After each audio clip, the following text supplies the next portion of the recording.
Hey guys, I'm Jonathan. I want to do a quick follow-up on Jarrett's video. He and Linda sampled some old fashions that were designed for the adventure at heart. For those of you like you and me that are stuck at home, I thought I'd show you how to make an old-fashioned for the house. So I want to start with 4 simple rules that I have for a good old-fashioned. Number 1, I don't care what anyone says. Cherries are okay as long as they're Luxardo. Number 2, if you muddle the cherry, you're wrong. Try not to muddle your fruit. The orange peel is the exception. Number 3, sugar cubes, never simple syrup. And number 4, practice, practice, practice. Because for some reason, each one of these tastes better than the last one. So with that, I'd like to get started. With a few things that I have, I've ordered my Luxardo cherries off of Amazon. You can find them there. Some barware, a strainer, cocktail spoon, a muddler, and a citrus peeler. Aside from that, you'll need your whiskey of choice. You can go bourbon or rye. I prefer rye, but I'm going with what I have. So I have Bulleit bourbon. I think rye is a little bit spicier and adds a better taste to it, but we'll stick with bourbon because that's what we have. I mean, my choice for this would be Cooper Family Rye, if you can ever find it. They have it at Twin Liquors, so give that a go if you have a chance, but why not get started? So I like to start mixing in a mixing glass. I use a little Pyrex container that I got off of Amazon, and my cocktail glass. You can find these anywhere. There's a million whiskey glasses that you can choose from. First step, a little sliver of orange peel. Or actually, let me back up. First step is the sugar cube.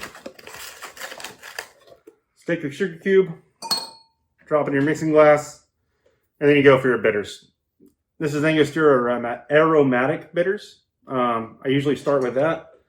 And most recipes you'll find will call for a dash. I add more than a dash. I do 3 or 4 of the aromatic.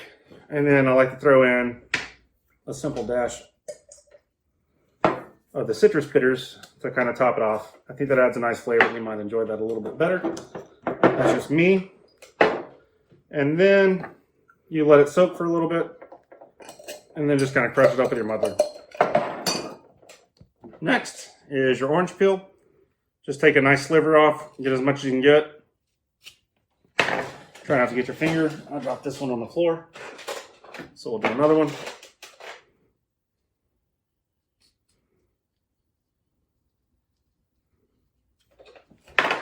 Drop that one as well, but it didn't hit the floor, so we're going to go with it. And then give that a little muddle as well. And that kind of lets the oil come out and soak around.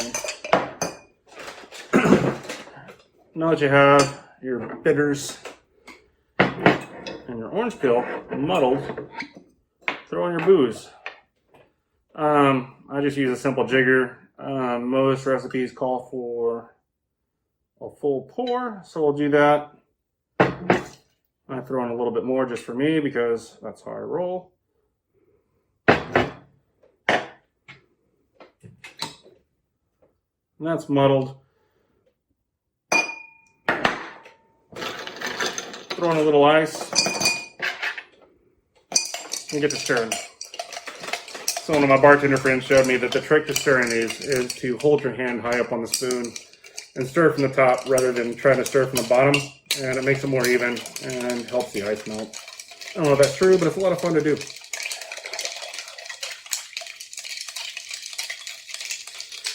So we just give that a good stir until the ice has started to melt a little bit. And I guess we could just pour this in the cocktail glass and go from there. I like to give it a little strain. Pour it in the glass. And back to rule number 1. Cherries are okay as long as they're Luxardo. Drop a cherry in your glass. Give that a quick stir. And then top it off with fresh ice. And you have an old-fashioned. The old-fashioned can be a lot of different things. Sometimes it's fruity, sometimes it's smoky. It can be a lot of different flavors. The trick is it's supposed to be a stiff drink and not a super fruity drink. So yeah, that's how I do it. Enjoy.